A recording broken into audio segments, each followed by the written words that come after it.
दोस्तों नमस्कार। अभी भी 100 घंटे बचे हैं क्योंकि 100 घंटों के बाद अमेरिका और ईरान में उस दस्तावेज पर हस्ताक्षर होंगे जिसकी पहचान पीस डील से जुड़ी हुई है। और इस पीस डील का मतलब यह होगा कि अमेरिकी राष्ट्रपति डोनाल्ड ट्रंप और ईरान के सुप्रीम लीडर मुस्तफा खामनई की सहमति हो गई है कि अब युद्ध नहीं होगा। लेकिन सिर्फ एक लाइन में यह बात कही जा सकती है, क्या अब युद्ध नहीं होगा, या फिर युद्ध अगर थम गया तो उसके बाद अमेरिकी राष्ट्रपति से इन 100 घंटों के बाद या कहें पीस डील पर हस्ताक्षर के बाद अमेरिका में क्या यह सवाल कोई नहीं पूछेगा कि युद्ध तो आप ही ने शुरू किया था, हमला आप ही ने किया था। 28 फरवरी को पहले हमले के बाद आपने मान लिया था आप जीत गए, क्योंकि ईरान के सुप्रीम लीडर आयतुल्लाह खामनई मारे जा चुके थे, 50 के लगभग कमांडर मारे जा चुके थे। लेकिन ईरान की दूसरी पीढ़ी ने जब कमान संभाली तो वो कहीं ज्यादा कट्टर निकली, कहीं ज्यादा युद्ध को लेकर एग्रेसिव हो गई। और रेवोल्यूशनरी गार्ड्स ने जिस तरीके से होर्मुज़ रूट पर न सिर्फ कब्जा कर लिया बल्कि एक झटके में अमेरिका को भी यह संदेश दे दिया कि अब उसके पास इतना बड़ा हथियार है, होर्मुज़ रूट, जिसके आसरे पूरी दुनिया अमेरिका का साथ छोड़ देगी, लेकिन ईरान के साथ वो समझौता करने के लिए बार बार आगे आएगी। और हुआ भी यही। इस दौर ने कौन सी राजनीतिक परिस्थिति, डिप्लोमेटिक स्थिति या अंतरराष्ट्रीय संबंधों के भीतर कितनी मोटी मोटी लकीरें खींच डाली, यह आज की तारीख में कोई भी नाटो कंट्रीज से पूछ सकता है, यूरोपीय यूनियन से जानकारी ले सकता है, ऑस्ट्रेलिया और जापान से जो अमेरिका के साथ क्वाड में खड़े हैं उनसे भी पूछ सकता है कि इन मुश्किल हालातों में अमेरिका और आपके रास्ते ईरान से तेल लेने को लेकर या होर्मुज़ रूट कर अलग अलग क्यों हो गए। लेकिन बात आज इससे हटकर हम करने जा रहे हैं। यह बात इसलिए कहीं ज्यादा महत्वपूर्ण है क्योंकि अमेरिकी राष्ट्रपति के सामने अमेरिका में इतनी बड़ी चुनौती है कि अपनी हार को भी अपनी जीत में उन्हें तब्दील करना है।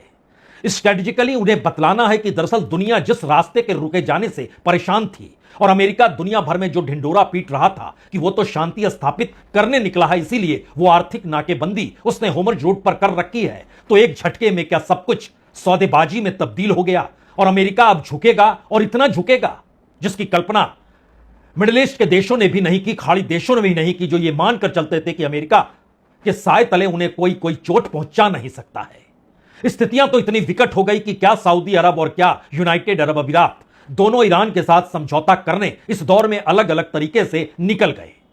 ओमान की भी सहमति हो गई कि ठीक है, हम वसूली करेंगे, टोल टैक्स लेंगे, होर्मुज़ रूट पर कॉमर्शियल जहाजों से हम दोनों की भागीदारी होगी।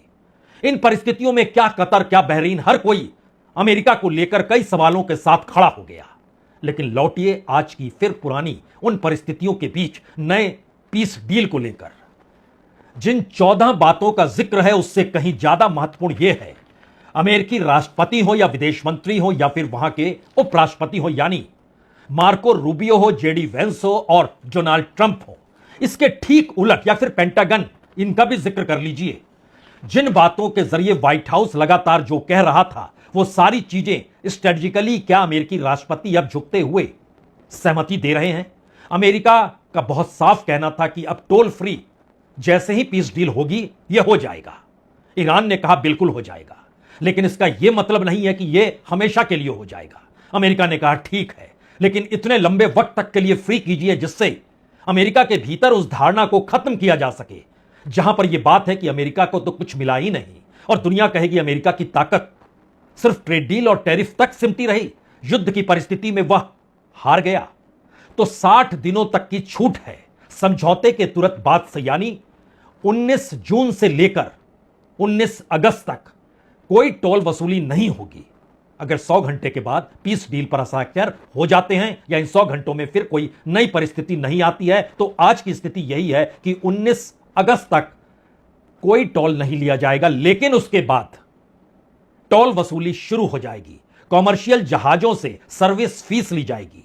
इन सर्विस फीस में भागीदारी ओमान की भी होगी और ईरान तो साथ में है ही।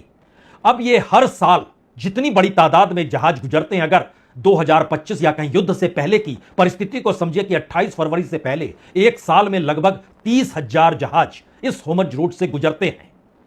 लगभग 7.6 बिलियन बैरल तेल यहां से गुजरता है एक बरस के भीतर।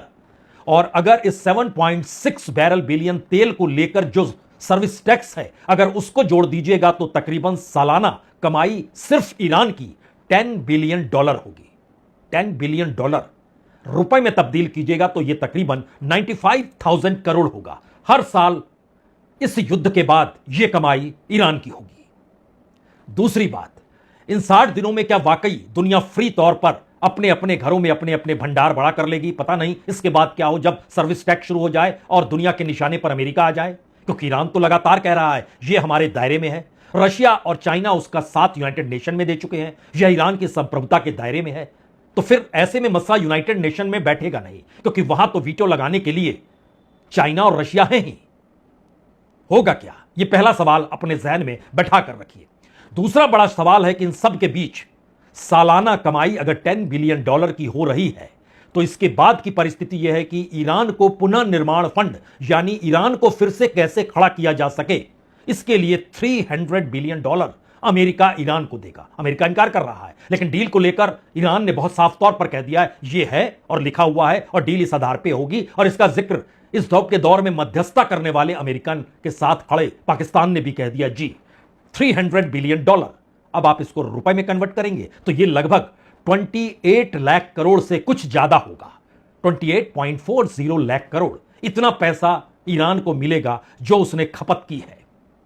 युद्ध के दौर में उसने जो कुछ गंवाया, जितना गंवाया, उसके इंफ्रास्ट्रक्चर पर जो हमले हो गए, उसके बाद की परिस्थिति यह है कि $300 बिलियन का मतलब बहुत साफ है, बेसिक पावर इंफ्रास्ट्रक्चर, पुल और रेलवे लाइन का बेसिक इंफ्रास्ट्रक्चर, और इस्फहान जैसी जगह पर जहां परमाणु एनरिच मौजूद है उसकी सुरक्षा और ज्यादा व्यवस्था के साथ करने की स्थिति, और ईरान के जरिए अपने पूरे सिस्टम को पटरी पर लाने की स्थिति में यह $300 बिलियन वाकई बहुत काम करेंगे। दुनिया के 4 अलग अलग देशों में, खासतौर से हालांकि कुल मिला के 7 देश हैं, जो ईरान का $24 बिलियन जो फ्रीज किया गया था, जो रुका हुआ फंड था, वह भी लौटा दिया जाएगा। यानी $24 बिलियन का मतलब भी होता है लगभग 2.27 लाख करोड़। इसका आधा पैसा यानी $12 बिलियन हस्ताक्षर के साथ ही ईरान के फंड में चला जाएगा। अमेरिका कह रहा है जी नहीं, no fund, no toll tariff, कुछ भी नहीं होना है। लेकिन ईरान कह रहा है यह सब कुछ हो रहा है और अगले 100 घंटों में तभी सहमति बनेगी। एक तरफ अगर यह सहमति बन रही है तो दूसरी तरफ संकट इजराइल के सामने है। इजराइल जान रहा है कि इस पैसे की ताकत इतनी ज्यादा है, पता नहीं वेस्ट एशिया के मानचित्र से एक झटके में उसका सुपड़ा साफ ना हो जाए, यानी कहीं वो मानचित्र से गायब ना हो जाए। क्योंकि पहली बार मिडिल ईस्ट की कंट्रीज हो या सीरिया हो या लेबनान हो, सब ये मानकर चल रहे हैं कि दरअसल इस पूरे वार की जड़ में इजराइल था। दुनिया भी मान रही है, यूरोपियन कंट्रीज भी मान रहे हैं, बिल्कुल इजराइल को लेकर कोई मान्यता दे नहीं रहा है।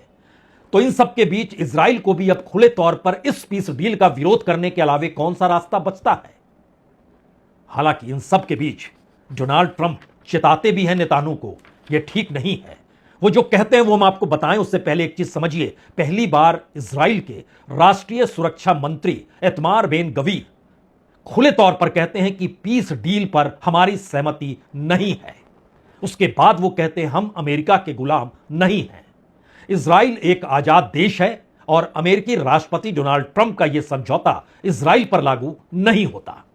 जब इस बात का वो जिक्र करते हैं तो इजराइल के रक्षा मंत्री कार्ट्स ये कहने से नहीं चूकते हैं कि उनकी सेना दक्षिणी लेबनान से पीछे नहीं हटेगी और लेबनान, सीरिया और गाजा में जो उन्होंने सिक्योरिटी जोन बनाए हैं जहां पर इजरायली सेना मौजूद है, वो अनिश्चित काल तक के लिए तैनात रहेगी। यानी वह हिलेगी डुलेगी नहीं, चाहे इस डील को आप बीच में लेकर आ जाइए, हम आपके गुलाम नहीं हैं।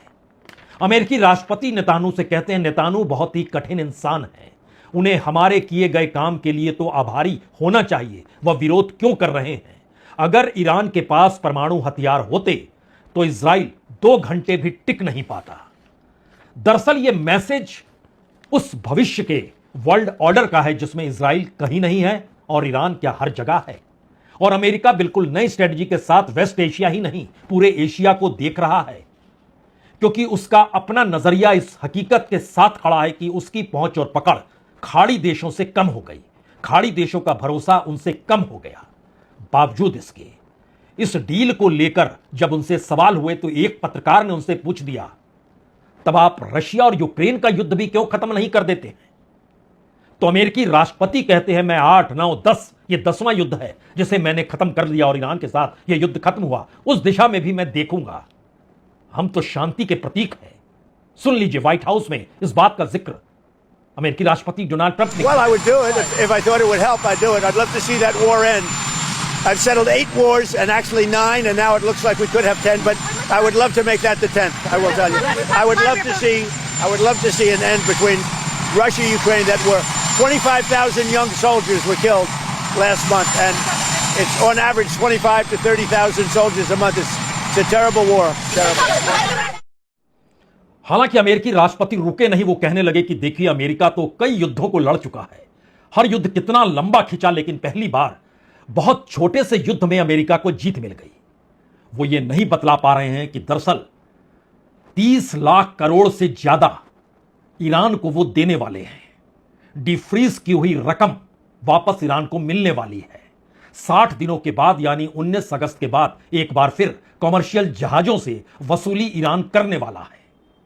और इकोनॉमिकली और शायद अब तेल को लेकर और उसके बाद इस पूरे रास्ते को लेकर जो स्थिति किसी महाताकत के साथ जुड़ती है, महाशक्ति के साथ जुड़ती है, तो क्या यह परिस्थिति ईरान को एक नए तरीके से रशिया और चाइना के साथ खड़ा करके अमेरिका की ताकत को चुनौती देने वाली ना बन जाए? इसीलिए इस युद्ध को इस मुहाने पर रोक दिया गया, क्योंकि खुल के चीन ईरान के साथ खड़ा हो गया। रशिया ईरान के साथ स्ट्रेटजिकली नहीं बल्कि हथियारों को लेकर और उसे सैटेलाइट तस्वीर और तमाम गुप्त इंफॉर्मेशन देकर उसे मजबूत करने में लग गया।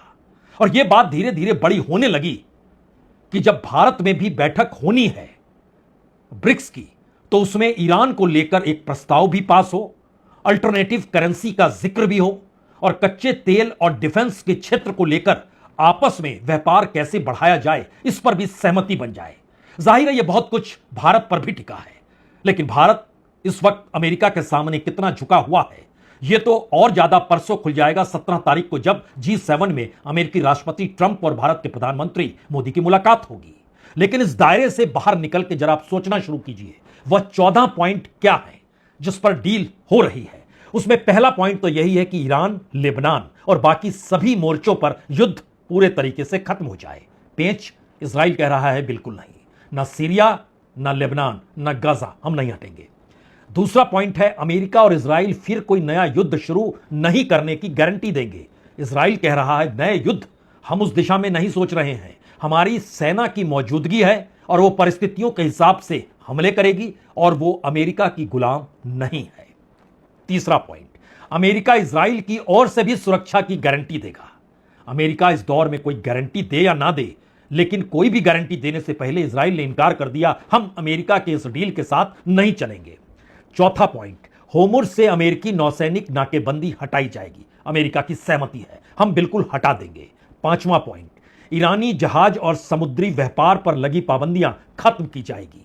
यानी अभी तक जो भारत के जहाजों पर निशाना अमेरिका यह कहकर लगा रहा था कि आप ईरान के तेल को ले जा रहे हैं और हम इसे बर्दाश्त नहीं करेंगे, यह सब अब नहीं चलेगा, तो जाहिर है अमेरिका कहेगा ठीक है जो वो कह रहा है, क्योंकि उसे अपने देश में दिखाना और बताना है युद्ध खत्म हुआ, हम जीत गए।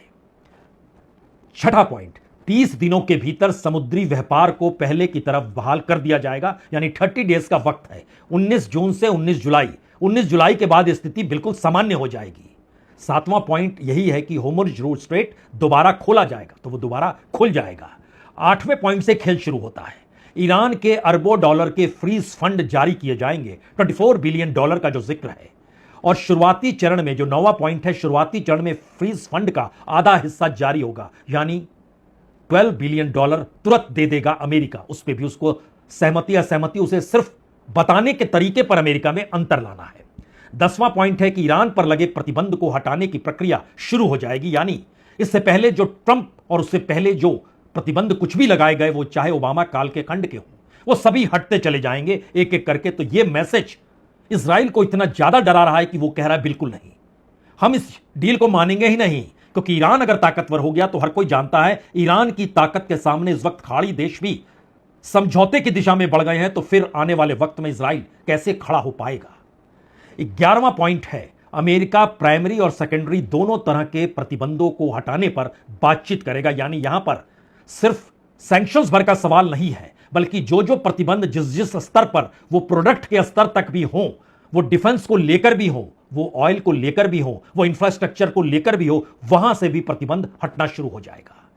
12वां पॉइंट है, अमेरिका 30 दिन के भीतर ईरान के जो आयात के बदले सैन्य गैजेट्स कम करेगा। यानी ईरान के जो भी इंपोर्ट की परिस्थिति थी उसको लेकर अब वो सैनिक के जो सामान थे उसको वो कम करना शुरू कर देगा। अमेरिका को कोई दिक्कत नहीं होगी, वो करेगा। उसकी अपनी माली हालत उस दिशा में कैसे टिकेगी अगर वो युद्ध भी लड़ते रहे? नाटो कंट्रीज से झगड़ा भी हो चुका है। इस परिस्थिति में दुनिया में अपनी सुपरमेसी बताते हुए उस इकोनॉमिक डील को करना है जहां पर अमेरिका एक बार फिर सबसे ताकतवर और चमकता हुआ देश नजर आए, जिसका वादा अमेरिकी राष्ट्रपति ने किया, तो वो समेट रहे हैं अपने आप को।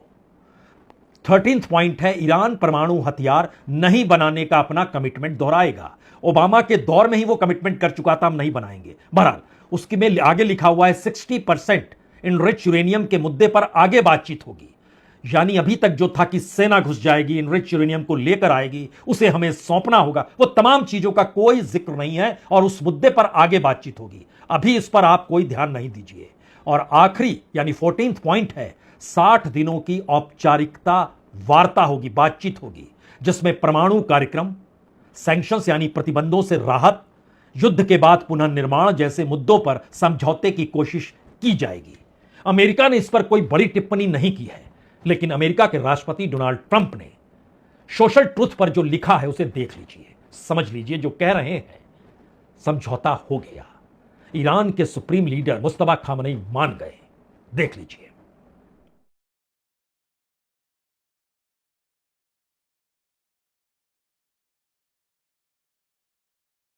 अमेरिका के अपने इतिहास में यह पहला मौका है किसी युद्ध की शुरुआत अमेरिका ने की हो और उस युद्ध में इजराइल भी शरीक हो, और वेस्ट एशिया में जो रास्ता अमेरिका के आने का है वो इजराइल से होते हुए मिडिल ईस्ट तक जाता हो। पहली बार जो दरवाजा इजराइल का था वो छोटी सी खिड़की में तब्दील हो गया। जो एक बड़ा मैदान इन्वेस्टमेंट का था और खाड़ी देशों से कमाई का था, और उसको सुरक्षा देने की स्थिति में उसके जरिए अमेरिका में जो इन्वेस्टमेंट कराने का था वो लगभग 100% से घटकर 40% पर आ गया। यानी 60% का भरोसा खाड़ी देशों ने अमेरिका को लेकर खो दिया है। अमेरिका के इंफ्रास्ट्रक्चर हो या शेयर बाजार हो, वहां पर मिडिल ईस्ट के देशों ने बहुत इन्वेस्टमेंट किया है। 3 ट्रिलियन तक से ज्यादा का इन्वेस्टमेंट। आप कल्पना कर सकते हैं कि अगर यह परिस्थिति एक ट्रंप की गलती की वजह से अमेरिका को नुकसान पहुंचा रही है और यह मैसेज अमेरिका के भीतर होगा, तो फिर अक्टूबर नवंबर में होने वाले जो मध्यावधि चुनाव हैं वहां पर रिपब्लिकन्स का क्या होगा? कहते हैं अपने तौर पर बाकायदा पॉलिटिकल तौर पर जो एनालिसिस रिपब्लिकन्स ने किया और जो दबाव ट्रंप पे बनाया और ट्रंप के जरिए जिस डील की दिशा में ट्रंप बढ़ गए, उसके पीछे यह मानकर चला गया कि अगर 60 दिनों तक होमर्ज रोड खुला रहता है तो फिर हर कोई भूल जाएगा। उसके बाद वो लगाना शुरू करे तो उसके बाद नए तरीके से सैंक्शंस और बाकी चीजें की जा सकती है, लेकिन अभी नहीं। अंतर्राष्ट्रीय तौर पर मिडिल ईस्ट के देशों को लेकर मैसेज भी यह जाना चाहिए कि वो अमेरिका के साथ खड़े हैं। जो अल्टरनेटिव रूट्स का जिक्र हो रहा है कि हम तेल दुनिया के बाजार में कैसे बेचें, तो ऐसे में अमेरिका को लग रहा है कि इस दौर में वो वेनेजुएला को खड़ा कर देगा। भारत जैसा देश भी वेनेजुएला से तेल खरीदने पर सहमत हो चुका है, और वेनेजुएला में तो रिजर्व ऑयल बहुत है, तो अब वहां क्यों नहीं दुनिया के उन देशों के बड़े कॉरपोरेट घरानों का पैसा लगवाया जाए और उनसे कहा जाए कि आप यहां पर ऑयल प्रोडक्शन शुरू कीजिए। और उसमें जो वक्त लगेगा वो वक्त अगले मिड पोल के पहले अनुकूल चीजें रिपब्लिकन्स के हो जाएंगी, लेकिन उससे पहले यह युद्ध तो समाप्त करना पड़ेगा, क्योंकि मैसेज अमेरिका के भीतर देना है। पॉलिटिकली अपनी जमीन रिपब्लिकन्स के लिए अनुकूल करनी है, और अगले ही साल से राष्ट्रपति चुनाव की गूंज अमेरिका के भीतर कौन कैंडिडेट किस पार्टी का यह गूंजने लगेगी। मार्को रूबियो है या जेडी वेंस है या कोई तीसरा है। ये तमाम सवाल जब उभर रहे तो इसमें बड़ा सवाल यह भी है, क्या इसने वर्ल्ड वाइड इस वार के बाद की परिस्थिति बिल्कुल एक नए अलाइनमेंट की दिशा में बढ़ चुकी होगी, और जिसे अमेरिका रोक नहीं पाएगा। और खास तौर से 2 बड़े ऑर्गेनाइजेशन, एक शंघाई ऑर्गेनाइजेशन है एससीओ है और दूसरा ब्रिक्स है, कमोवेश 80-90% दोनों इस ऑर्गेनाइजेशन में शामिल है, उसमें भारत भी है। और भारत के रिश्ते चीन और रशिया के साथ अपनी इकोनॉमी को लेकर मजबूत है, लेकिन अड़ंगा इन सब के बीच अमेरिका जरूर डाल रहा है। और अमेरिका चाहता है कि डिफेंस और ऑयल उसके कहने के हिसाब से भारत चले, भारत चलने को तैयार भी होगा, जो स्थिति इस दौर में नजर भी आ रही है। लेकिन बड़ा सवाल यह है, क्या इस युद्ध के बाद ईरान एक महाशक्ति के तौर पर खड़ा हो जाएगा? क्या इस डील के बाद अमेरिका दुनिया को और अपने देश में तो बताएगा हम जीत गए, लेकिन अंदरूनी तौर की हकीकत क्या होगी? यह हकीकत दरअसल उस आखिरी बयान में छुप जाती है जहां पर ईरान और अमेरिका के बीच समझौते का पूरा दस्तावेज अभी भी जारी किया नहीं गया है। और ईरान के उप विदेश मंत्री काजिम गरीबाबादी ने बहुत साफ तौर पर कहा कि एमओयू पर हस्ताक्षर होने के बाद शुरू होने वाली 60 दिनों की 60 डेज की अमेरिका ईरान की बातचीत इस पर निर्भर करेगी कि अमेरिका अपने पहले 3 वादे पूरे करता है या नहीं करता है। यानी एक बड़ी पूंजी ईरान के हवाले होनी चाहिए, सैंक्शंस हट जाने चाहिए, आर्थिक नाकेबंदी पूरे तरीके से खत्म हो जानी चाहिए, न्यूक्लियर इनरिच न्यूक्लियर की तरफ उसे देखना भी नहीं, यूरेनियम की तरफ देखना भी नहीं चाहिए। यह मैसेज इतना बड़ा है जिसमें अमेरिकी राष्ट्रपति द्वारा रुकवाए गए युद्धों की कतार में शायद यह पहला युद्ध होगा जिसमें अमेरिका कमजोर हो गया। अमेरिकी राष्ट्रपति ट्रंप, उनकी पूरी साख डामाडोल हो गई और इसका नजारा आपको G7 की बैठक में अमेरिकी राष्ट्रपति के पहुंचने के बाद खुलकर नजर अगले 24 से 48 घंटों में आ भी जाएगा। बहुत बहुत शुक्रिया, बहुत बहुत शुक्रिया।